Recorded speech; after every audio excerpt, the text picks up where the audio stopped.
All right, I just want to say a quick thank you to the sponsors who made the conference possible. And we're going to start with a brief update. I'll try to be brief because we're in the best of Israeli traditions, we're already late.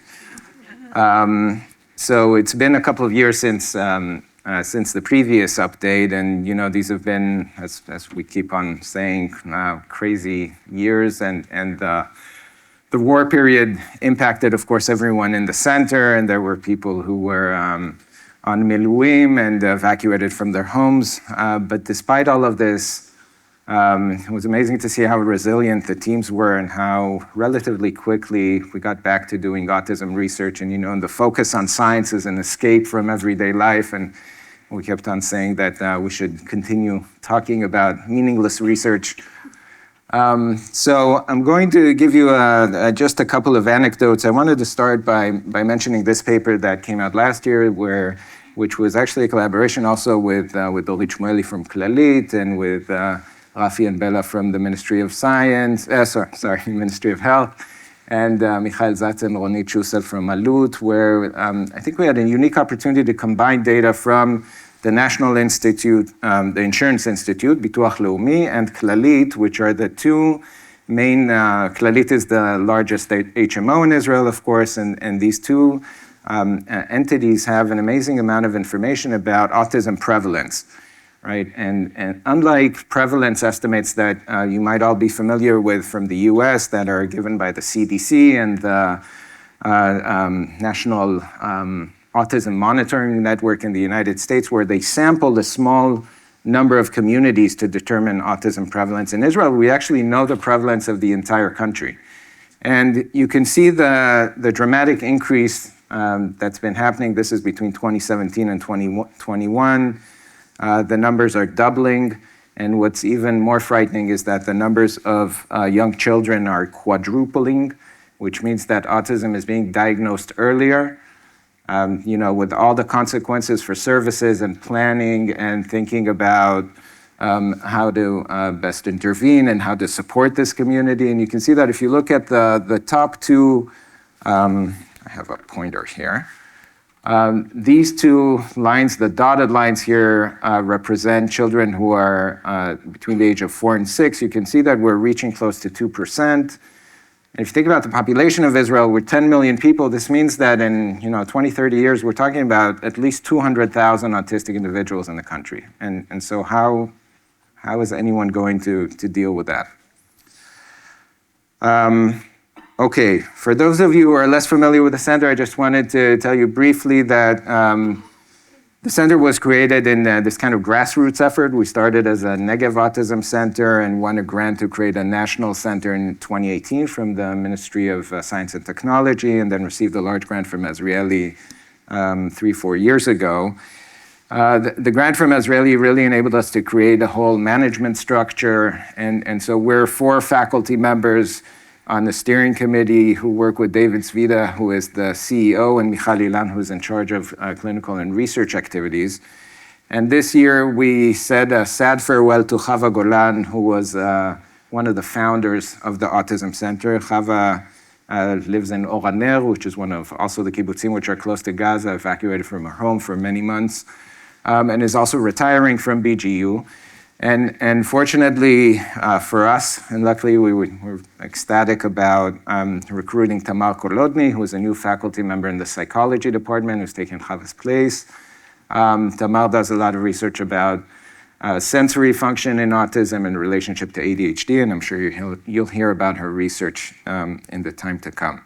So this whole organization, the whole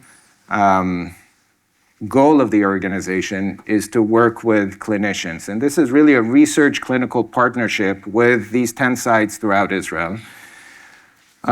This is the heart. So research assistants from the center are located in, these are mostly child development clinics and preschool psychiatry units and places where autism is diagnosed and treated early in life. And this is the big opportunity to collect information from families who are going through the diagnosis process.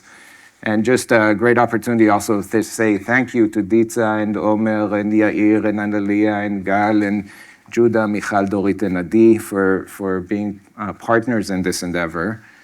And the outcome of all of this is a database.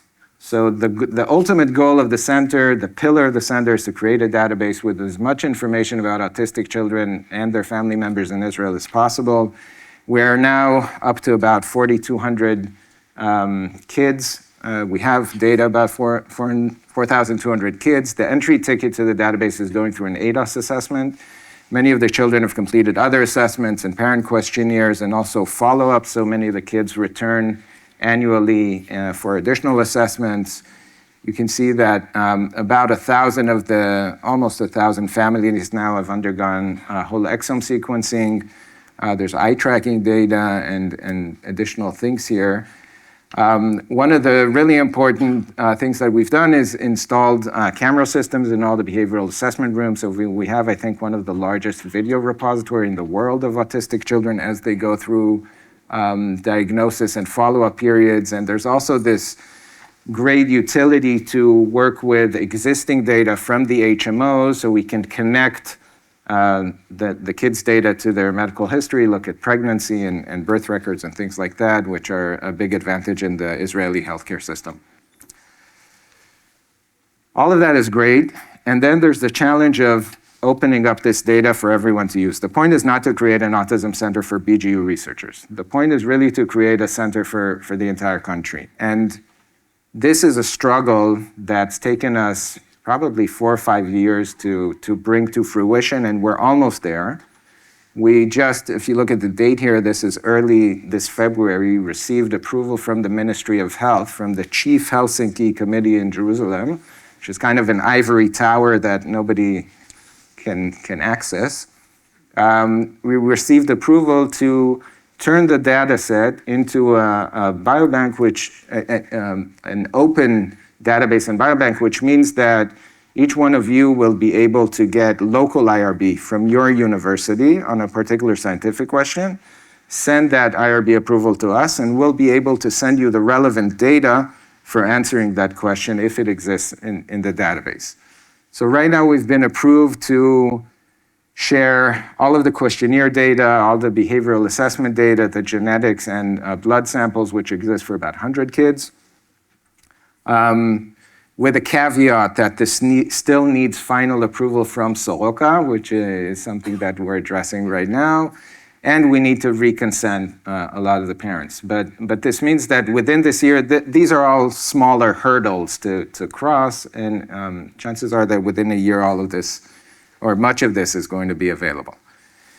In addition to that, I also wanted to mention that all of this infrastructure, and we hope that you will use it as a basis for your studies. And the idea is to take participants in the database and add additional data that might interest you through a collaboration. We can do this as a service. We've already done this with several groups successfully, and really hope that you'll take advantage of it.